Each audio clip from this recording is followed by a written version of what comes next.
in the first 10 minutes, opening the door to the other side.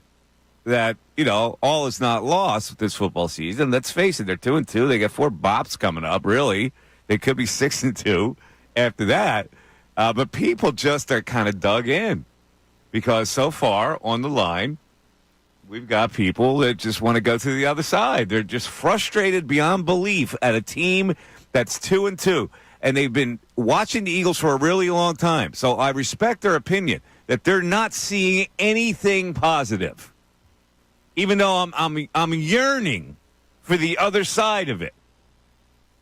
You knew this was going to happen the moment that there was any sort of negativity or adversity this season. The way that last year went, the way it ended, and then the decision to bring Nick Sirianni back that I supported, you would have liked to have seen them move on. We knew that the moment adversity hit. For this very reason, by the way.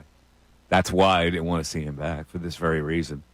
But I will say this. I saw the larger picture. I saw the bigger canvas. You did, but I will say this, and I said it this offseason. The only chance that Nick Sirianni had to win this fan base over again would be if this team hit adversity and he could show that I can guide this ship through choppy waters. I am, in fact, a coach that can handle adversity. We're going to learn now because adversity is at an all-time high. People are already calling for his head. It's 2-2. So how does this team respond? We're going to learn a lot, not only about Jalen Hurts, but about the head coach over the next few weeks. What have we learned so far? What have we learned so far about his capacity as a CEO? Look at all the mistakes that have been made. They had a training camp. Well, nobody hits in training camp. I'm tired of hearing this excuse. Well, I didn't hit. They didn't play their players. Coaching is a lot different than playing a couple of series in a preseason game. Coaching is buttoning down things. They've got good coaching. They've got a good coaching staff. They got a CEO who is supposed to wrangle all that into one little tight little box. You see, I think that we tend to, in this city, be too negative and put too much blame on coaching, and then we fail to look at some of the deficiencies with the personnel and the play on the field. So I'm talking about careless turnovers. I'm talking about holding on to a football. I'm talking about... Yeah, but that's Jalen, isn't it? I'm talking about penalties like 12 men on the field. I'm talking about penalties like linemen downfield before they're supposed to. I'm talking about those things. That team was not prepared for the season. They're suffering all kinds of those little blemishes that a CEO in a tight system would not permit. Now, okay, I'm going to play devil's advocate here. Of course you are. Because you're saying they're not prepared for this season. Their first game of the year was on a Friday night in Brazil against the Green Bay Packers. And the season starts with Jalen Hurts committing 2 turnovers in the first quarter. And yet somehow the CEO, Nick Sirianni, and the Philadelphia Eagles find a way to win that football game. So you're saying they're not ready. Bill. Come on. Bill, they won that game by the skin of their keister. Yeah. Right?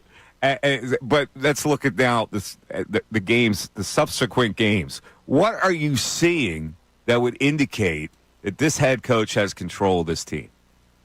Nick Sirianni should be held accountable. I've said this all week for the way the team came out against the Tampa Bay Bucs. I get that.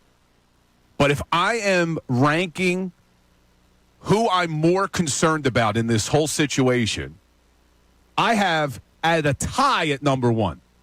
Jalen Hurts' turnovers and the defensive personnel. Because I don't care what Nick Sirianni does, what Kellen Moore does, what Vic Fangio does. If Jalen Hurts won't stop turning the football over and the defensive personnel stinks like it did last year, it's not going to matter who your CEO head coach is. You could bring in Bill Belichick, and it wouldn't matter. Here's why it matters. Because the CEO is responsible for game planning and what his defensive coordinator wants to do, taking in consideration his lack of personnel. And the same goes on the offensive side of the ball. If you don't have certain personnel, then you got to coach your way past that. The CEO is responsible for having his coordinators who are subordinate to the CEO coach it the right way. You're not wrong. And I'm not, listen. I didn't say you're not wrong. You're not wrong. You're not wrong. You're not wrong, but The quarterback stinks. Sirianni should be accused of not doing a good enough job. I agree with that. Sirianni is not doing a good job. That's the whole thing. But that's the whole thing. He's the head coach. I get that.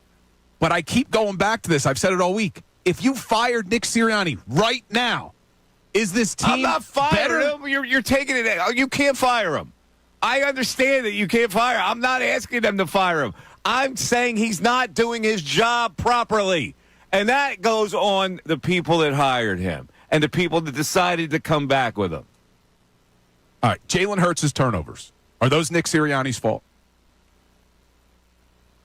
No, but right. Here's what's his fault.